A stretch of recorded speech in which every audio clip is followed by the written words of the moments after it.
बहुत पुरानी बात है। पहाड़ों से घिरे एक शांत गांव में 7 भाई अपनी इकलौती बहन चंदा के साथ रहते थे। चंदा उनके जीवन की धड़कन थी। वह भाई बहनों में सबसे छोटी थी, लेकिन उसकी समझदारी और दिल की विशालता उम्र से कहीं बड़ी थी। सुबह सूरज निकलते ही चंदा अपने भाइयों के लिए खाना बनाती, खेतों में बीज डालने में मदद करती और घर की साफ सफाई भी करती। सातों भाई उसे अपनी जान से ज्यादा प्यार करते थे। वे जानते थे कि माँ बाप के जाने के बाद वही उनके जीवन की रोशनी है। गांव के लोग चंदा को देवी का रूप कहते थे। एक दिन गांव के बाहर के जंगल से एक रहस्यमयी धुंध उठी। पशु विचलित हो उठे, पक्षी डरकर उड़ने लगे।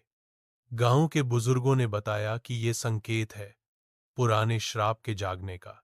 उस रात चंदा ने सपना देखा, एक जलता हुआ पेड़, 7 पत्थर बने पुरुष और एक बूढ़ी स्त्री की कराहती आवाज, अपनी रक्षा करो, नहीं तो सब पत्थर बन जाएंगे।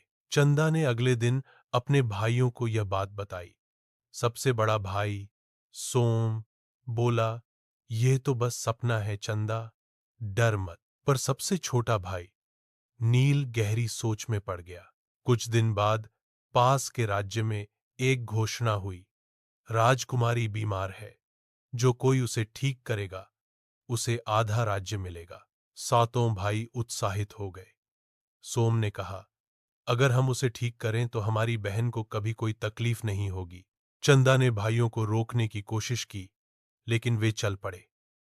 जाते जाते चंदा ने सभी भाइयों को एक एक काले धागे का ताबीज दिया। जब तुम मुसीबत में पड़ो, इस धागे को खोलना, मैं आ जाऊंगी। जैसे ही सातों भाई राज्य के रास्ते में जंगल से गुजरे, उन्हें एक रहस्यमयी साधु मिला। उसने कहा, जो इस जंगल से बिना रास्ता पूछे गुजर जाएगा, वह अपने प्रियजनों को खो देगा। भाइयों ने उसे नजरअंदाज किया और आगे बढ़ गए।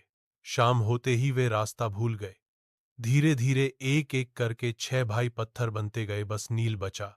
नील को याद आया चंदा का दिया हुआ धागा। उसने जैसे ही उसे खोला, एक चमकदार रोशनी फैल गई और चंदा वहां प्रकट हो गई। मैंने कहा था ना, मुसीबत में मुझे याद करना। चंदा ने जंगल के भीतर एक तालाब देखा। उसके बीचों बीच एक खंडहर था। वहीं श्राप की जड़ थी। एक नागिन वहां विराजमान थी। नागिन बोली, तेरे भाइयों को छुड़ाना है तो 3 प्रश्नों का उत्तर दे। 1, सबसे बड़ा रिश्ता कौन सा होता है? 2, सबसे खतरनाक चीज क्या है? 3, सबसे बड़ी शक्ति किसमें है? चंदा ने उत्तर दिया, रिश्ता, जो निस्वार्थ हो, जैसे मां का। खतरा, घमंड, शक्ति, प्रेम में। नागिन शांत हो गई। तेरी सच्चाई और प्रेम ने मुझे वश में कर लिया। जा, अपने भाइयों को वापस ले जा। नागिन ने श्राप तोड़ दिया। पत्थर बने सभी भाई जीवित हो उठे। अब वे सब राज्य पहुंचे। राजकुमारी की बीमारी पर चंदा ने ध्यान लगाया। उसे समझ में आया कि यह बीमारी शरीर की नहीं, आत्मा की है। वह अकेलेपन से ग्रसित थी। चंदा ने राजकुमारी से कहा, प्रेम बांटोगी तो तुम्हारा मन भी ठीक होगा। 1 हफ्ते में राजकुमारी खिलखिलाने लगी।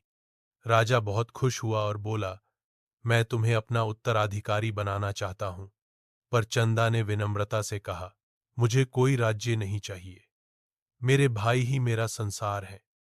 राजा ने कहा, फिर भी यह राज्य अब तुम्हारा दूसरा घर है।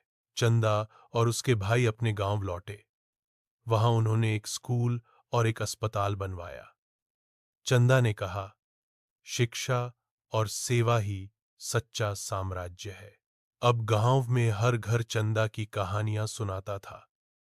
उस बहन की जो जंगल में श्राप से लड़ी, जो नागिन को प्रेम से जीती, जो भाइयों को मौत से लौटाकर लाई, और जिसने सिखाया कि परिवार और प्रेम से बड़ी कोई शक्ति नहीं होती। देखिए दोस्तों, अगर वीडियो अच्छी लगे तो लाइक करें और सब्सक्राइब करें। मैं आपसे कुछ नहीं मांग रहा, कृपया एक सब्सक्राइब कर दीजिए।